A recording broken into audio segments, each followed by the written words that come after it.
Hello, and welcome to Queer Abbey, the chat show that's performed, recorded and produced by yours truly. Hi, welcome. It is the 23rd episode of Queer Abbey. This podcast is almost as old as me. 24 days old. Weeks old. Nice. Yeah, I'm tired. Practically delirious, to be honest. It's the end of the 5th week of term for me. And Halloween was just the other day. It is All Saints Day today.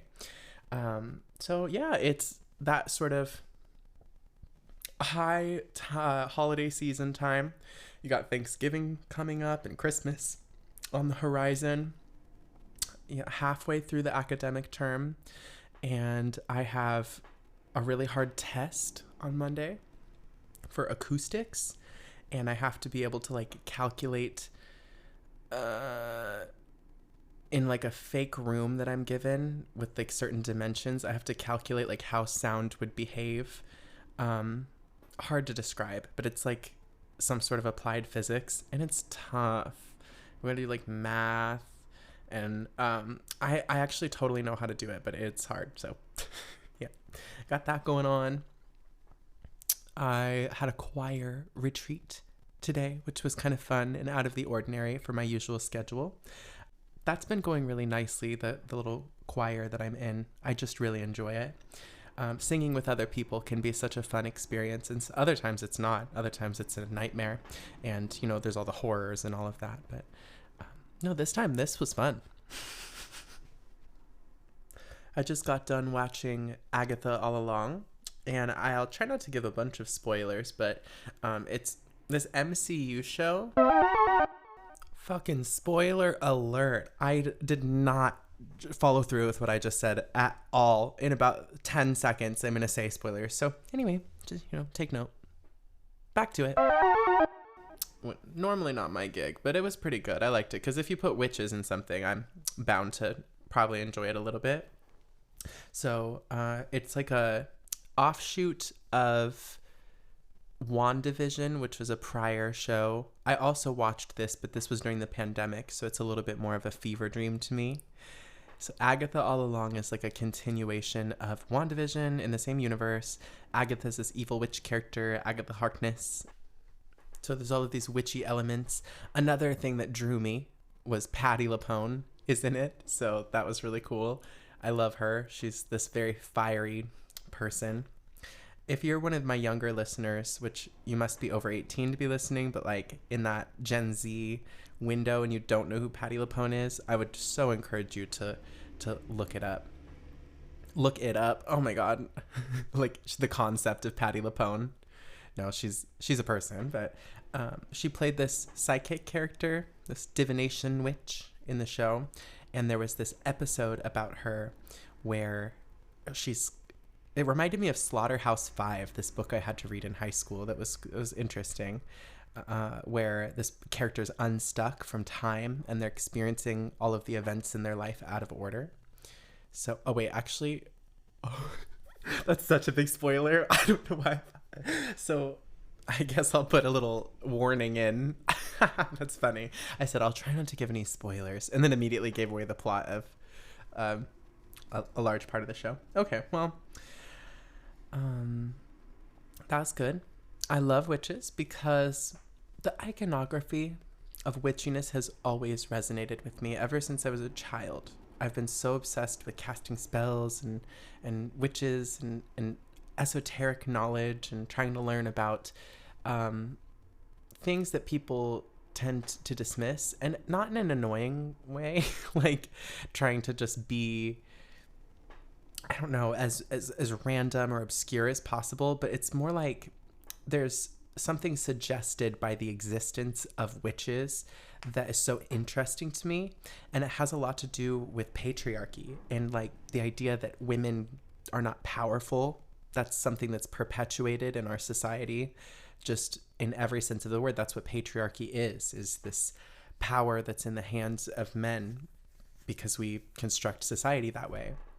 But witches are these powerful, usually women, and I noticed that as a kid, like in these stories that I was consuming and media, characters like the Hex Girls, and I loved Ursula from The Little Mermaid. I loved to watch Charmed, the Black Cauldron, the Sword in the Stone. I could really just pull a ton of them out of my head. I loved witchy stuff, The Wizard of Oz even, because there's this implication that there's this unseen power of the feminine, and especially the misunderstood, sometimes kind of dark and scary feminine aspects of life.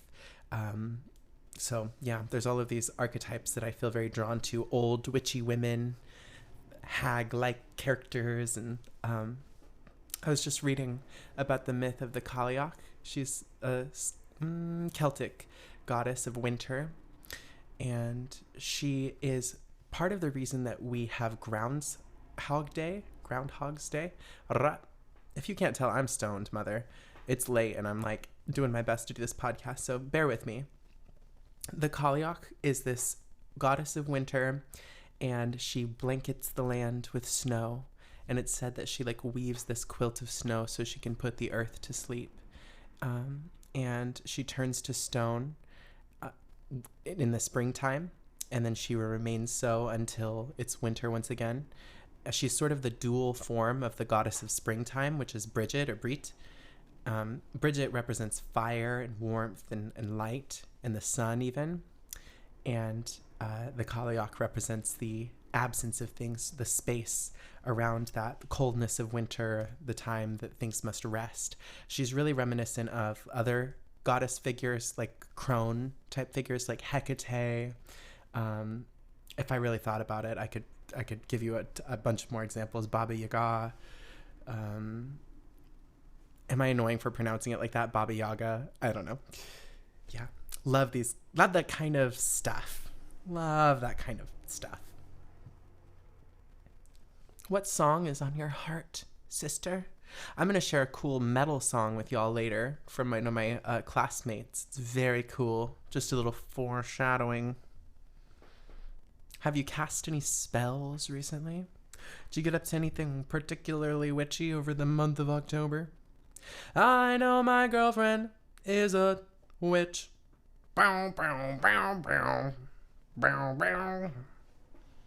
Okay, and because I am just to the point where I'm stimming now, let's move on to the advice segment of this week's episode. Yay!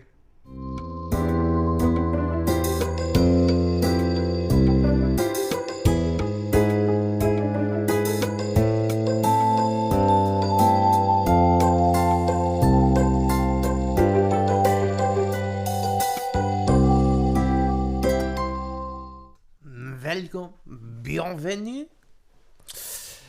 The first prompt this evening says, Queer Abbey. I'm struggling with the thought of death. I'll keep it short. The thought of my own mortality terrifies me every time I try to sleep. I can't stop thinking about it. I could barely function because of this, and it's starting to affect my social life, and advice would be greatly appreciated. Wow. Anonymous caller. I totally get it. Yeah, death is tough.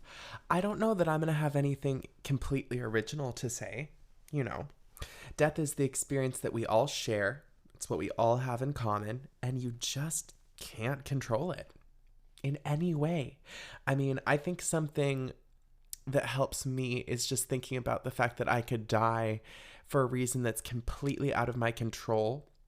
So worrying about the things that are like, I don't know. It's just, there's no point. You know what I mean? You really, I could just be struck dead. So I tend to believe that I'm just going to keep going. And that's really all there is to it. I mean, if you can just maybe use the power of delusion to convince yourself that everything will be fine, based on the probability of that. Like, you know, if everything's not going to be fine, you can't even help it. So I don't know if that's particularly helpful to hear, but yeah, that's how I think about it. I know many people turn to religion for comfort when thinking about things on that cosmic level of like what happens after we die, where do we come from, and that's the solution too. I don't think it's inherently bad to be spiritual or to have your own religious practice like that.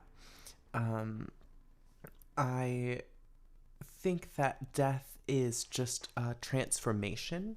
That might be a more comforting way to think about it, that albeit you can't really control that this transformation is a part of your life. It's something that could come at any time, and it probably won't. You're probably going to live until you're old, and at that point you're going to be like very, very well lived, and you'll have so many experiences that you've soaked into your raisiny skin that you're just like, I'm ready to go, because your body might be a little old and tired. So that's how it works, you know? We rot like wood from a tree, and once we become sort of decentered and untethered from the earth and we get ready to go, then we die and we transform into energy instead of our human form. So that's okay. One day that's going to happen to me, and one day that's going to happen to you, the listener. So this is okay. In France, we do not die. People do not die because we only eat grapes and bread and butter. A very nice food, very fancy, very good stuff. Yeah. I feel like I'm not good at doing a French accent, and I think people, sometimes it sounds like I'm doing like bad Chinese accent or something, and that's like less socially acceptable. And it occurs to me sometimes when I start doing like the French accent and I'm not doing a good job, people are like, what accent is that? So maybe I need to improve that one before I bring it to the public. Okay, anyway, yeah. You're gonna die in 7 days. Just kidding. Okay, next question.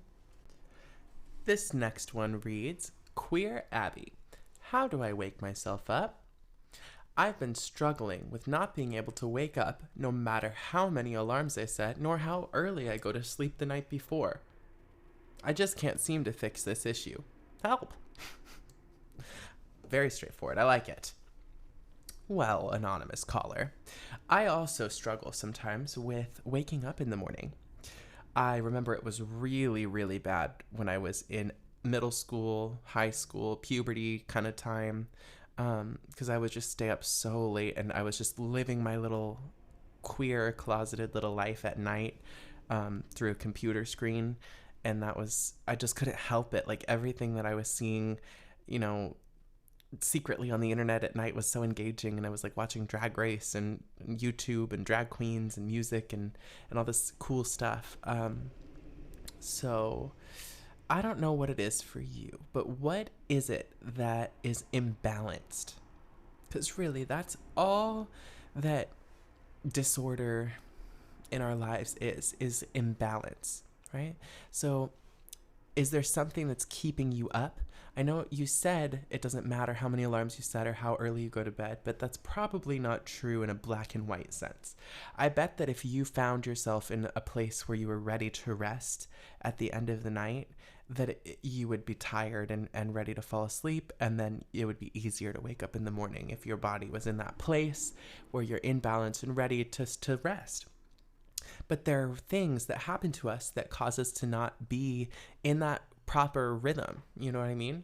And it's like, I guess I shouldn't use the word proper because it doesn't mean there's anything wrong with you, but sometimes our bodies and our nervous systems are trying to protect us, so we're like activated and we get really like charged up when we're around other people, and then when we get home it takes a lot of time to like unwind. Literally, I think that's why people say that, like, I need to unwind when I get home, because we get wound up by being around other people, by making all of these judgments throughout our day of like, is this good? Is this bad? Do I need to protect myself? And it's natural and normal that our nervous system does that. But it does have this culminating effect where we're like and you get home, and it can take a while to get grounded.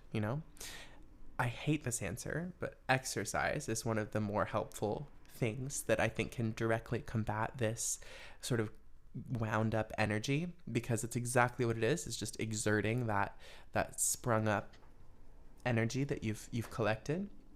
I think that exercising is a really great way to get in touch with your body. Not something that I'm great at doing intentionally and regularly, but I do walk a lot because I don't have a car. So I'm walking everywhere.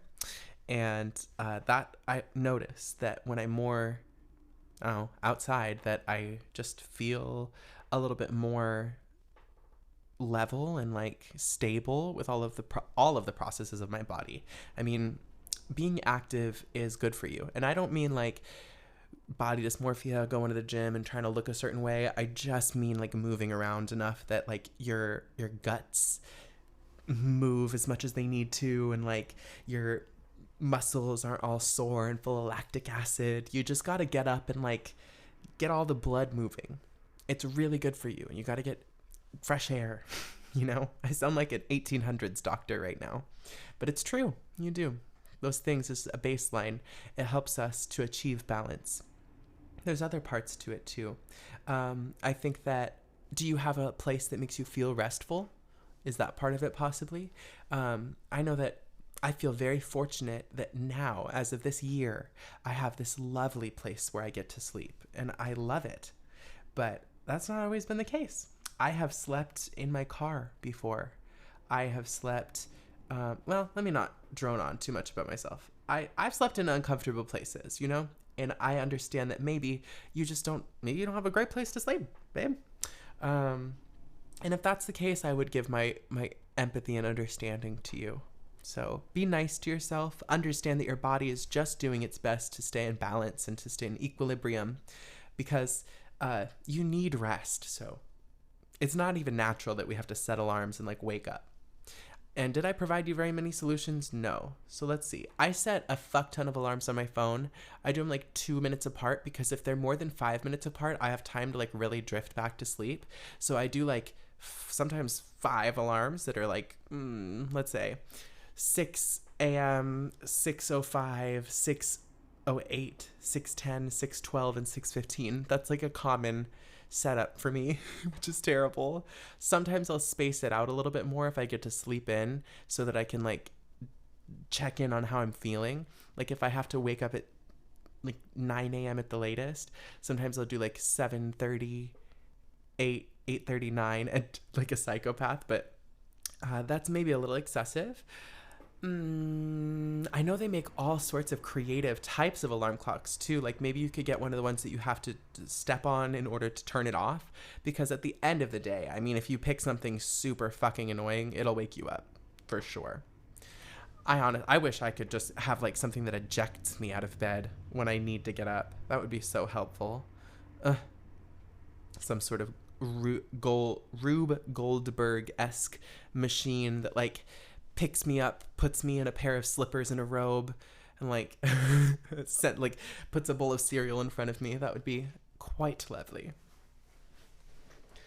I think that is going to wrap. We're just going to do 2 prompts today for the advice, because I just rambled for quite a while. So anyway, yay! Thank you for tuning in.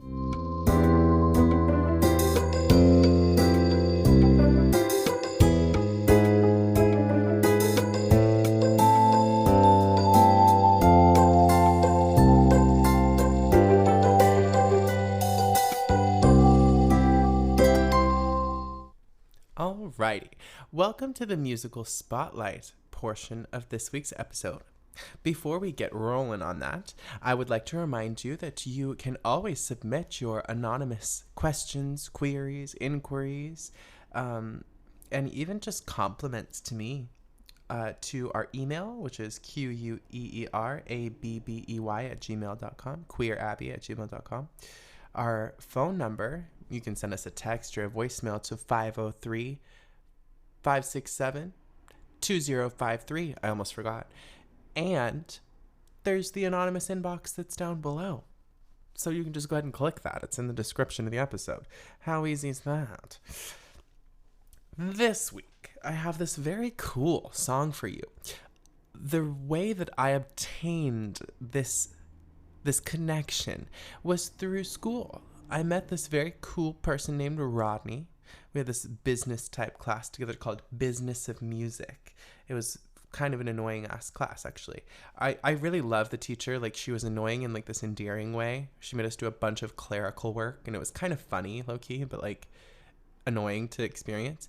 And so one of the bonding experiences that I had was meeting this person. Their name's Rodney, yeah. And they are in this band as of this last year called Why Won't You Die? And I wanted to feature them because they have this really heavy, cool sound. They're like a crust punk metal band. They have a lot of discography. This band was formed 10 years ago as a solo project by this musician named Tony Avila, who I'm not necessarily familiar with, but I am now through their music. And I'm now a fan. Metal isn't my first arena. It's like not my expertise at all, but I love it, actually. I love the way that metal music is mixed, where it's this like constant, very high-end, loud music. It just kind of tickles your ears a little bit. I love the virtues of metal, and yeah, it's just kind of a cool community. So I've been enjoying their music. The song that I picked out is from their somewhat recent discography. It's called Cobalt. It's not a terribly long song, so I'm going to include the entire thing. I'm going to put a link to their website. They have a very nicely formed website where you can find contact information. You can listen to some of their discography. It's available on like Live Nation, for example. So without too much further ado, the featured spotlight this week is Cobalt by Why Won't You Die?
I hope that you enjoyed Cobalt by Why Won't You Die? According to my research, this song was released in 2018 as part of their previous little release. And so Rodney is a newer addition to the band. I know that he contributes, or they, guitar and vocals, and they're recording some new material. They also play around town pretty frequently, so I would definitely check out their Instagram and their website. You can keep up with them. Why Won't You Die? As always, that's going to be linked down in the description of the episode. And yeah, cool. We love it. We love cats and spells. The book in front of me is called Spiritual Ecology, The Cry of the Earth. 2nd edition. So anyway, yeah, it's a pretty good book. It's for my ecofeminism class. Earth, wind, fire, and air. We may look bad, but we don't care.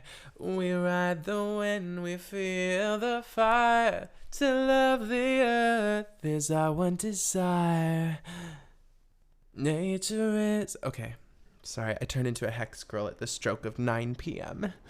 So I gotta go. Thank you so much for tuning in.